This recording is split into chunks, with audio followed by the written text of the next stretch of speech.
Mesdames et messieurs, bonsoir et bienvenue à cette émission d'Info 9. Le lavage des mains ne doit pas être pris à la légère. Alors, pour nous en parler, je reçois Mme Ginette Germain, infirmière du Centre de santé et des services sociaux des Aurores boréales. Mme Germain, bonsoir. Bonsoir. Madame Germain, souvent, on peut dire, il revient encore à chaque année avec le lavage des mains. Il y a différents sujets qui c'est redondant, mais ce n'est pas de revenir tout le temps sur un sujet, c'est qu'il faut absolument dire aux gens que c'est essentiel. Montrer aux gens aussi comment faire un bon lavage des mains. L'an passé, vous étiez ici. L'année d'avant aussi, on en parle tout le temps, mais on n'en parlera jamais assez parce que l'hygiène, surtout dans le milieu hospitalier, devient primordial. Pourquoi que c'est tant primordial et pourquoi que c'est si essentiel? On a fait une conférence de presse avec les journalistes à l'agence régionale la semaine dernière et on avait un genre de produit qui était un marqueur.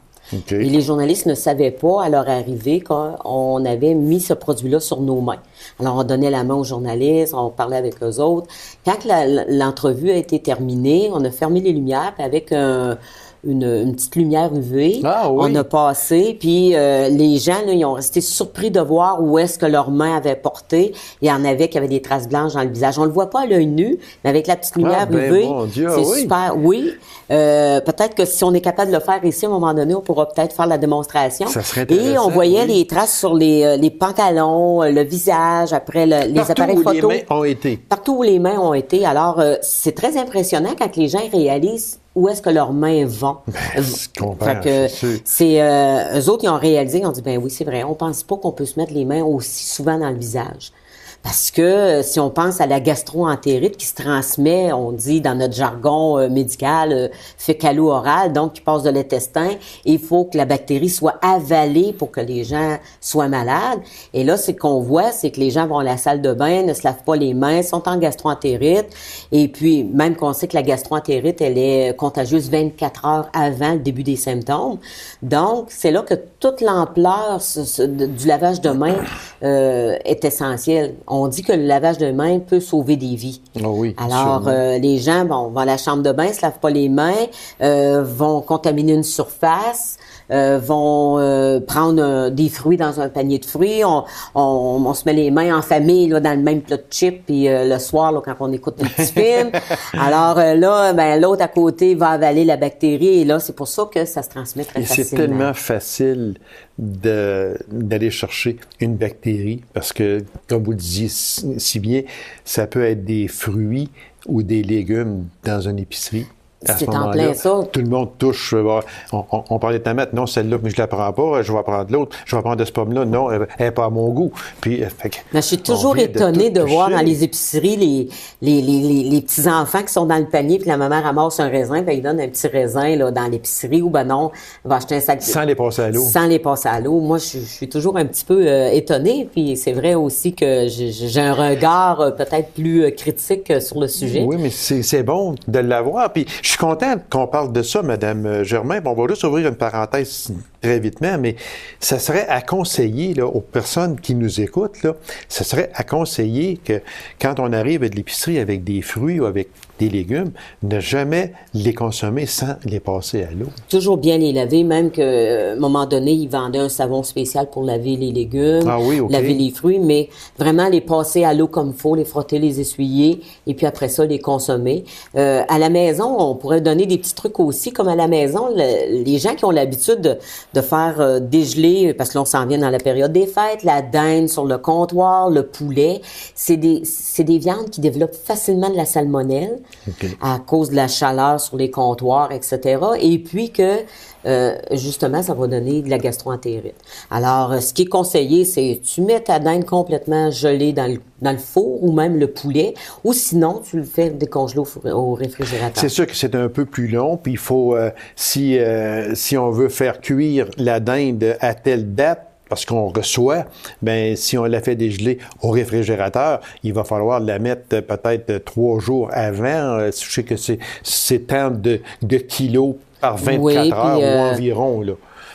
On peut aller aussi sur le site du MAPAC, du ministère Oui, là, des agriculture, etc. Ouais. Pêcherie, alimentation. Puis, oui, OK. merci beaucoup. Je me souviens jamais des noms. Alors, on peut aller sur ce site-là. Il y a des petits documents fantastiques pour la conservation des aliments et puis aussi la conservation des aliments, puis la façon aussi de faire dégeler l'aliment aussi. Parce que c'est bon, parce que les gens, très souvent, et on entend dire des gens, je vais aller sur Internet, m'aller vérifier telle chose qui s'est passée en Allemagne, etc. Tu sais, on parle en gros, mais on oublie peut-être d'aller sur Internet, aller chercher des conseils. Comme vous venez de le dire à ce moment-là, ça serait bon d'aller sur Internet pour ça aussi. Oui, on peut consulter Internet. Maintenant, on a tellement de facilités. Oui, exactement. Fait que dans notre lavage de mains, c'est sûr que dans le milieu hospitalier, comme vous l'avez mentionné, ça devient très important. Alors, dans tous les sites du CSS, des aurores boréales, dans toutes les entrées principales, on a une station on dit lavage de mains, mais en réalité, c'est une station de désinfection des mains. Alors, on se désinfecte les mains et puis, c'est important parce qu'on va emmener des bactéries de chez nous, puis on va aller, si on va visiter des gens, on rentre dans un milieu hospitalier. Tout le monde s'imagine qu'un milieu hospitalier, c'est stérile.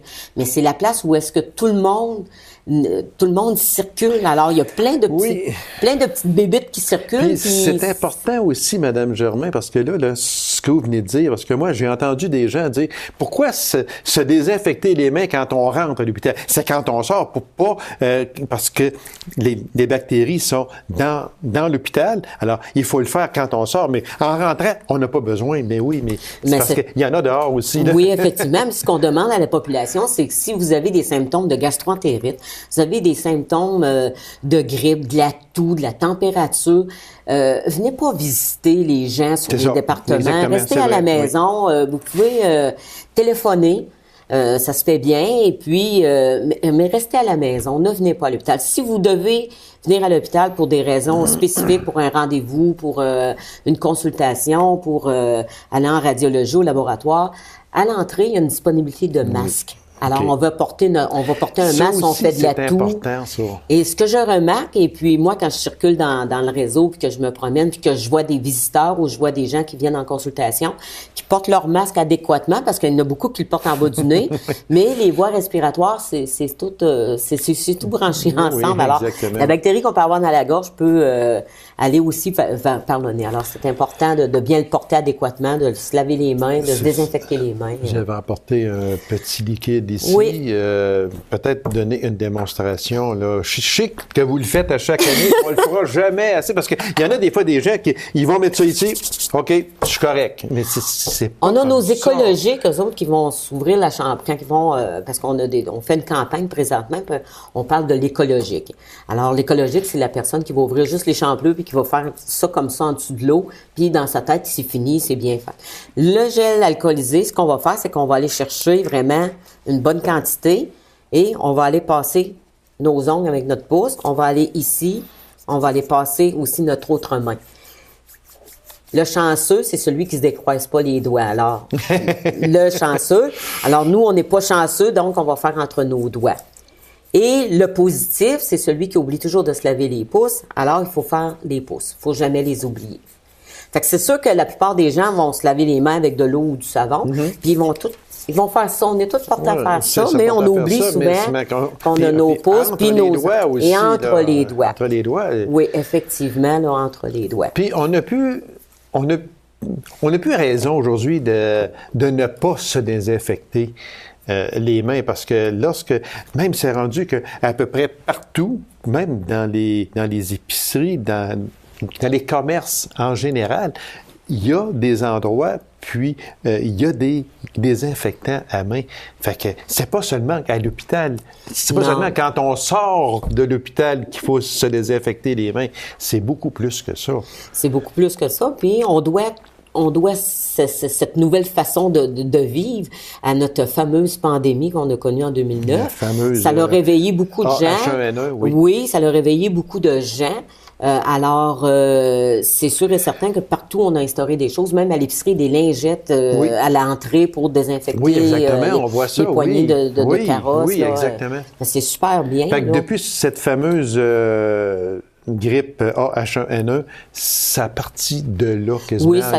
Oui, le gros boom, si on peut ça l'a réveillé les gens. Le gros boom de dire, bon, mais là, il faut se désinfecter les mains. Moi, je suis en prévention des infections depuis 2004 et je pense que, oui, malgré tous les commentaires négatifs qu'on a eus concernant la pandémie, ça a comme réveillé beaucoup de gens. Oui. Mais il reste que dans la période estivale, pas estivale, mais hivernale, oui, vers laquelle on s'en va, ce qui est important, c'est la vaccination. Oui, aussi. Alors, moi, je trouve toujours aberrant un petit peu. Il y a des gens qui vont dans le sud et sont prêts à se faire vacciner de n'importe quelle sorte de vaccin.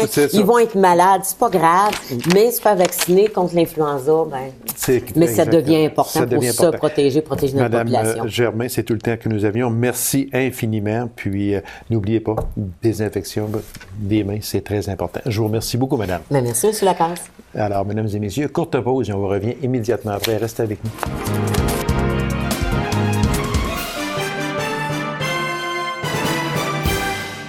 L'approche adaptée à la personne âgée. Il en est de plus en plus question au Centre de santé et des services sociaux des Aurores boréales de l'Abitibi-Ouest et j'en discute avec Mme Sylvie Baudouin, infirmière, mentor de l'approche adaptée à la personne âgée. Mme Baudouin, bonsoir. Bonsoir. Merci d'avoir accepté cette invitation, Mme Baudouin. Ça fait plaisir. Dans mon intro, je disais que, il y en est beaucoup de plus en plus questions, que ce soit en Abitibi-Ouest, en Abitibi-Témiscamingue et même au Québec, la population se fait vieillissante. Donc, à ce moment-là, l'approche adaptée à la personne âgée, ça devient drôlement important. Absolument. En fait, c'est une obligation ministérielle. Aussi, oui. D'implanter le projet de l'approche adaptée dans tous les hôpitaux du Québec. Okay. Alors, nous, ici, en région, tous nos hôpitaux y accèdent. La Sarre, Amos, Rouyn, Val-d'Or, Ville-Marie aussi sont... Okay. Si je vous demandais, qu'est-ce que l'approche adaptée à la personne âgée? Ça, là, c'est beau de dire ça, mais c'est quoi le fond de ça? C'est quoi cette chose-là? En fait, l'approche adaptée à la personne âgée, c'est une façon de prévenir ce qu'on appelle le syndrome d'immobilisation. Ah, c'est ça qui est important en Moses. Parce que, en fin de compte, on va en parler un petit peu plus loin, là, mais c'est pas tout d'arriver, on est vieillissant, on se couche dans un lit d'hôpital, mais il faut de l'activité. Sans ça, l'immobilisme prend sa place, puis c'est pas bon. Oui, absolument. Puis on sait que pour une personne âgée qui est hospitalisée, très rapidement, le déclin fonctionnel peut apparaître dans les 24 à 48 heures suivant soit une admission à l'urgence ou à l'étage. OK.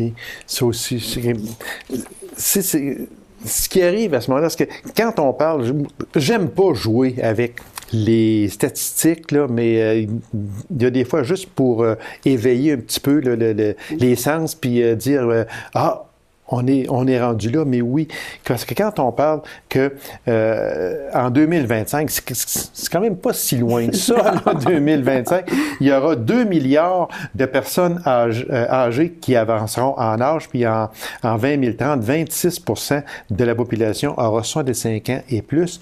Et chez nous, sur 21 000 personnes dans le territoire de l'Abitibi-Ouest, 18% est représenté par des 65 ans et plus et 50,5% de la population âgée de 45 ans et plus. Les statistiques sont là. Oui, les statistiques nous parlent beaucoup et je pense que c'est important d'en tenir compte parce que ça a un impact important sur la population et la façon qu'on doit dispenser nos soins maintenant. On n'a plus le choix, on doit s'adapter à cette clientèle qui est de plus en plus âgée et de plus en plus vieillissante. Mm-hmm. Parce que quand on dit qu'actuellement, au Québec, les hommes vivent jusqu'à 77,2 ans, les femmes, 82,4 ans. Vous travaillez moins que nous autres, c'est pas ça que ça veut dire. C'est juste non, une pas petite parenthèse. Non, absolument. Excusez, mesdames, c'était juste. Mais 77 ans, point 2 et 82 ans, point 4. Alors, on dit que maintenant, les gens vivent 2 ans et demi plus vieux et 10 ans plus vieux si vous vivez dans le Sud. Oui. Ça veut dire que la population se fait vieillissante actuellement et puis on va être, ça va aller en augmentant aussi. Donc, c'est là que l'approche devient essentielle à ce moment-là. Je vous dirais, seulement dans notre secteur, à nous, ici, à la SAR, depuis à peu près les 4 dernières années, on a vu un changement important dans notre clientèle. De plus en plus de personnes âgées et de plus en plus vieilles. OK. Il y a quelques années, quand on parlait d'une personne d'environ 70 ans, c'était une personne âgée pour nous. Okay. Maintenant, les gens ont 80, 90, 100 ans et ils vivent de plus en plus vieux. Alors, ça a un impact. Il faut en tenir compte aussi. Oui, c'est ça, exactement. Parce que, comme vous l'avez si bien dit, avant ça, une personne de 70 ans, j'aime pas le mot vieux, là. Bon, j'aime pas ça. Mais il y a quelques années passées, même pas, peut-être une décennie passée, les gens qui avaient 70 ans étaient des personnes âgées. Absolument. Et aujourd'hui, on regarde une personne à 70 ans, puis il me semble que ce n'est plus ça. C'est rendu à 80 ans et plus aujourd'hui. C'est donc dire que c'est parce que on vit mieux, on fait plus attention à nous. On vit mieux, on fait plus attention à nous. Aussi, les soins changent, les traitements sont plus avancés, alors c'est sûr que ça a un impact. Puis, je pense que les gens aussi, lorsque les gens ont un petit bobo, peu importe l'ampleur, on va aller consulter. Beaucoup plus, peut-être que je suis dans le champ, comme on dit, mais je pense que les gens vont consulter plus qu'il y a peut-être 10 ans passés pour aller voir qu'est-ce qui ne fonctionne pas, pour prendre le remède en conséquence, qui va permettre à cette personne-là d'aller un petit peu plus loin dans la vie. Et aussi Internet. Ah oui? Internet donne beaucoup d'accès à une certaine forme d'information à la population qu'il n'y avait pas avant. Okay. Alors, les gens ont un questionnement, tout de suite, ils vont voir, ils vont rechercher l'information, ils reviennent dans le réseau de la santé avec une information à valider. Ils savent c'est quoi. Oui, oui. Puis je m'en viens faire valider ça, autrement dit, c'est un peu absolument, ça. Oui. C'est quoi, Mme Baudouin, que adapter notre façon de livrer les soins de santé pour répondre à cette nouvelle réalité? Comment on va s'y prendre?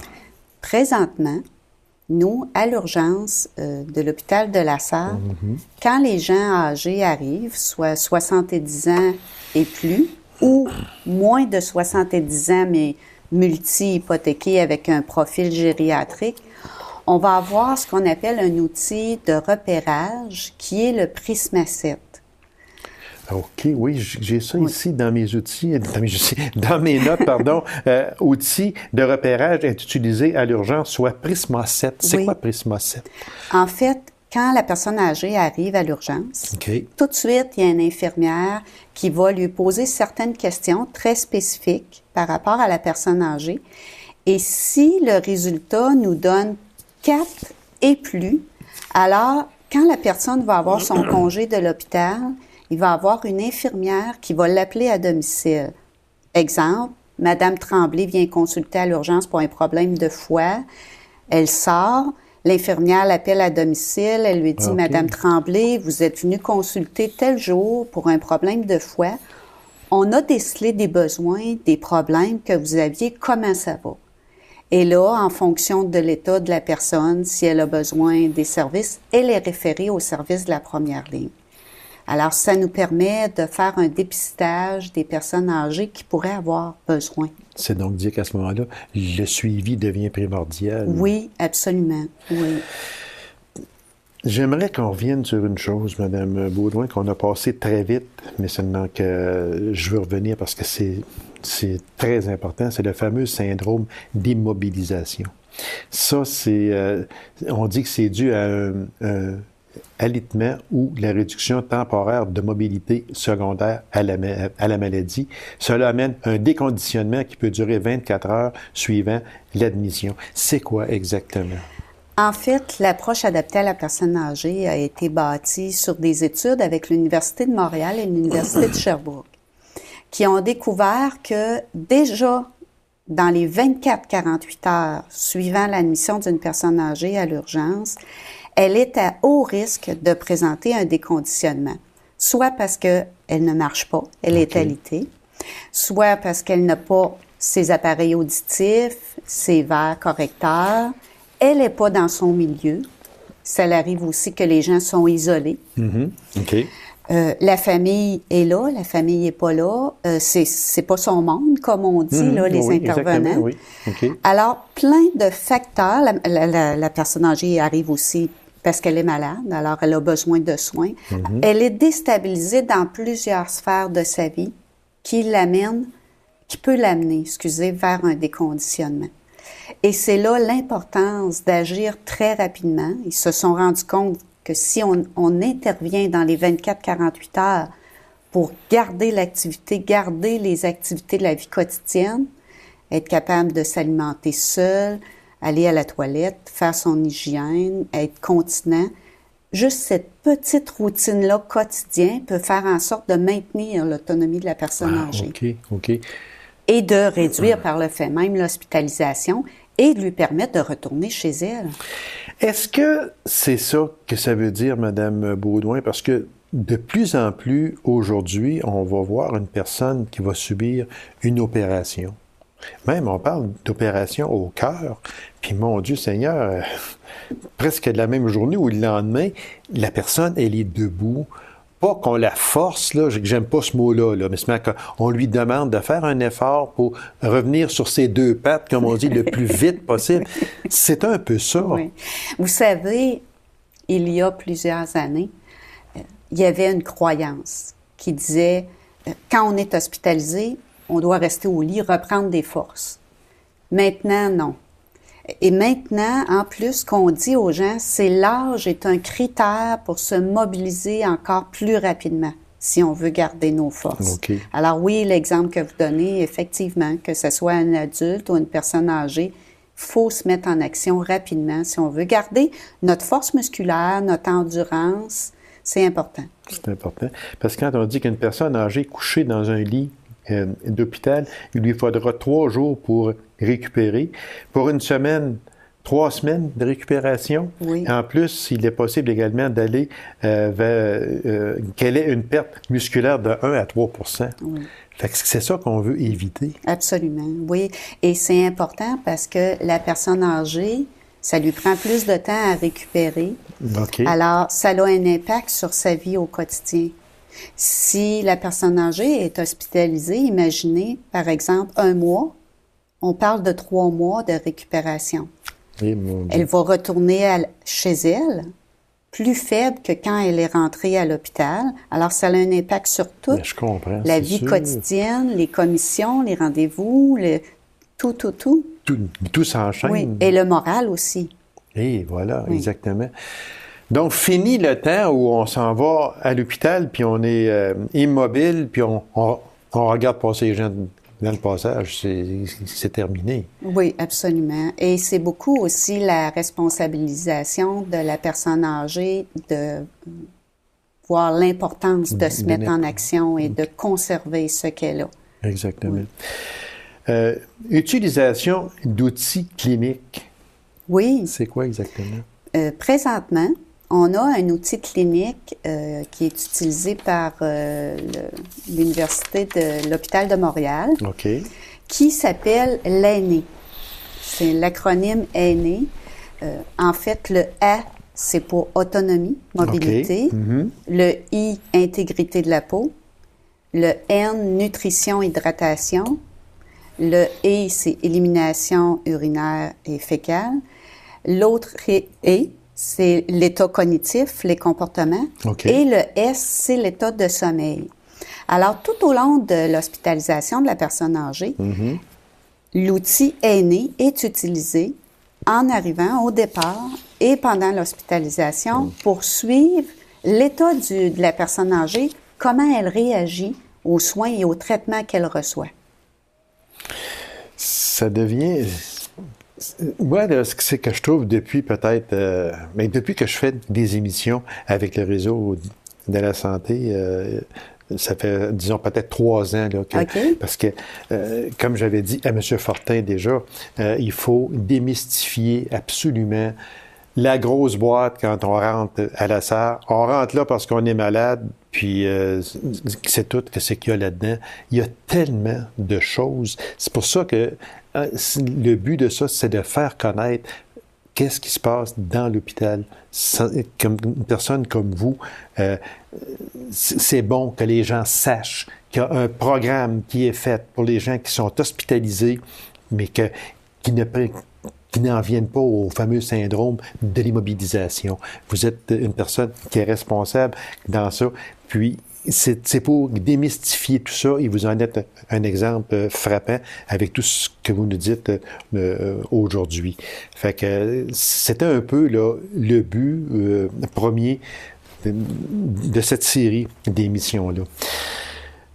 Il y a un programme défi que je trouve vraiment extraordinaire, c'est le défi « Je marche ».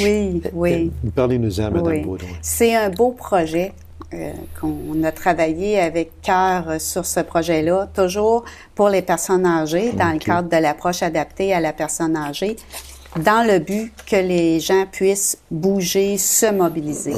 Alors, dès l'admission des gens à l'étage ou à l'urgence, on leur propose ce beau défi-là, qui en fait, c'est une liste de tâches de la vie quotidienne.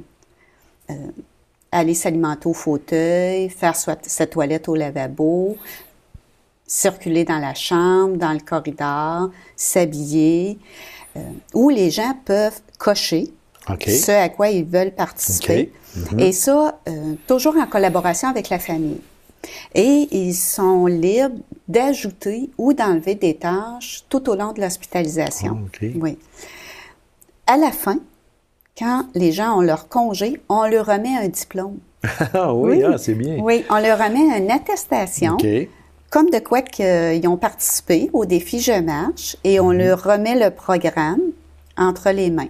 Si la personne, elle est connue des services du CLSC, on va remettre une copie également au CLSC pour que l'infirmière qui va aller à domicile au congé du patient puisse continuer ce qui a été fait à l'hôpital avec la personne et l'encourager dans sa mobilisation, sa mise en action. Fait que ça, c'est très intéressant. Je comprends. Et ça implique les familles. Il ne faut pas les oublier. Et ma dernière question était celle-ci, il reste à peine 30 secondes. L'implication des familles, à ce moment-là, ça devient primordial. Ça devient primordial, comme vous dites, et c'est important pour les familles, tellement important. Vous savez, les familles, ils les connaissent, hein? C'est leur monde. Oui, c'est justement. Alors, puis, à venir à date, vous avez le support. Très bonne collaboration. On est vraiment contents et on encourage les gens à continuer. Exactement. Alors, Madame Baudouin, merci infiniment. C'était très intéressant. Puis, à vous, pareillement, continuez votre excellent travail pour que lorsque l'on a à entrer à l'hôpital, que ce ne soit pas toujours du négatif. C'est ça qui est important. Pour le moral, surtout. Absolument. Et puis, savoir qu'on est bien entouré, ça fait aussi... Mais ça fait partie du processus de guérison, ça aussi. Bien, merci beaucoup. C'est moi qui vous remercie, madame. Ça fait plaisir. Alors, mesdames et messieurs, merci d'avoir été là. On se donne rendez-vous à une prochaine émission d'Info 9. Au revoir.